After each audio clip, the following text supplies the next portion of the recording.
de mieux analyser ses réalisations au cours de l'année écoulée 2023 en Égypte. Nous avons contacté par téléphone M. Ahmed Lessi Nassef. Bonsoir. Bonsoir à vous, madame. Docteur Nassef, là, on parle des réalisations de l'Égypte au cours de l'année 2023. Les méga-projets et la continuité et la continuation des projets qui ont commencé il y a quelques années. Et si on a choisi ce dossier pour le traiter au cours de notre édition, c'est pour donner une vision positive et également un ton positif au cours de ce dernier mois de l'année.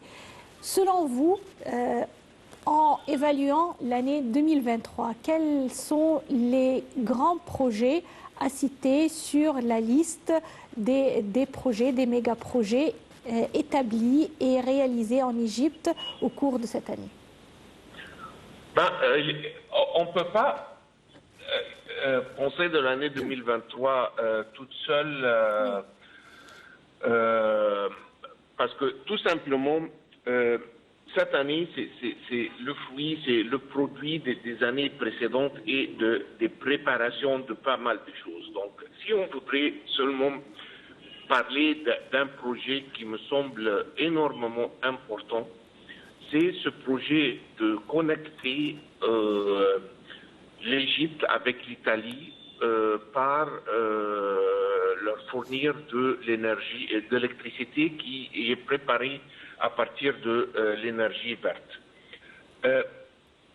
Ce projet est en 2023, en 2023, mais on ne peut pas le voir en isolation de tout ce qui a été fait en préparation pour arriver à ce point-là. Un projet pareil n'aurait jamais pu être possible si on n'avait pas eu de bonnes relations avec des pays européens qui peuvent accommoder ou avoir ce genre de lien, un pays assez important en Europe comme l'Italie, pour qu'elle dépend sur un autre pays, ce qui est l'Égypte ici, pour leur fournir son énergie. Elle doit savoir très bien que ce pays qui est fournisseur est un pays stable, parce qu'il ne veut pas compter sur nous pour l'électricité. Et si on va avoir des problèmes de sécurité ou autres, on ne pourrait pas continuer de leur fournir de l'électricité. Donc, la stabilité qu'on a en Égypte est une demande préconditionnelle pour être capable d'avoir quelque chose pareil, par exemple. Deuxièmement, les bonnes conditions diplomatiques entre les deux pays. Si on n'avait pas de bonnes relations avec un pays comme l'Italie, on ne pourrait pas avoir un projet pareil. Donc, oui, on peut simplement regarder le top de l'iceberg, si vous voulez, que c'est rien que seulement le bout. Mais pour avoir ça, il y a un travail de base qui est très important pour qu'on puisse arriver à ce point. Donc, vraiment, je pense que l'énergie verte, c'est le futur. On vient le COP 28 vient se terminer aujourd'hui à Dubaï, et ça se voit, c'est très clair que c'est ça le futur. Le pétrole, le charbon, ça, c'est plus ou moins du passé. Oui, ça va prendre 10 ou 15 ou 20 ans même pour que ça soit complètement arrêté, mais ça va arriver. 10 ou 15 ou 20 ans dans les années des pays, c'est rien. Donc, là, on est en train de devenir un fournisseur prime sur le niveau mondial pour l'énergie verte. Ça, c'est le nouveau pétrole, si vous voulez. Un projet comme ça, je pense que l'importance est énorme. Ça peut faire pas mal de choses pour l'Égypte, oui, notamment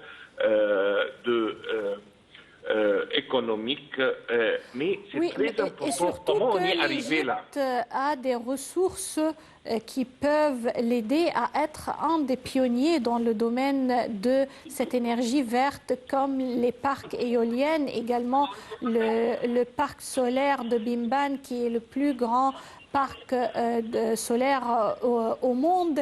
On a vraiment les atouts et tout ce qu'il faut pour lancer un grand projet d'énergie verte, pas polluante, renouvelable. Tout à fait, madame, mais ce que je voudrais dire, que ce n'est pas seulement les ressources naturelles. Oui. Par exemple, la Libye a plus ou moins le même soleil que l'Égypte a, et peut-être un peu plus. Mais c'est hors question qu'un pays comme l'Italie ou un pays occidental pourrait même penser à avoir un projet comme cela avec nos confrères en Libye. Pourquoi? Parce que l'état de sécurité dans le pays, il n'y a pas de contrôle, il n'y a pas l'infrastructure nécessaire pour faire tout ça. Donc là, c'est un peu plus, c'est ça ce que je voudrais dire. Oui. C'est pas seulement les ressources naturelles qui ont mené à inaugurer un projet pareil. Oui. Alors là, vous mettez l'accent sur l'importance de la stabilité et de la persistance de l'Égypte à continuer sur la bonne voie de garder l'Égypte comme point de mire de cette région. Tout à fait, c'est ça. Donc, et un projet pareil, comme toujours, il a besoin de beaucoup de travail de base dans l'infrastructure, dans les relations diplomatiques, dans la sécurité locale, dans beaucoup de dimensions pour qu'on puisse finir ou lancer un projet pareil. Oui. Ce n'est pas une question d'avoir le soleil, avoir les trucs solaires là qui font l'énergie solaire. C'est un énorme travail de base que je pense que c'est le fruit de 10 ans passés avec l'administration de président Sisi qui nous a mené qu'on puisse lancer un projet pareil ces jours-ci. Oui, je vous remercie infiniment pour ces explications, Dr Ahmed El-Lissi Nassef, Merci à vous. concernant les réalisations et les méga-projets de l'Égypte 2023. Juste une petite pause et on enchaîne avec la suite de notre programme pour aujourd'hui.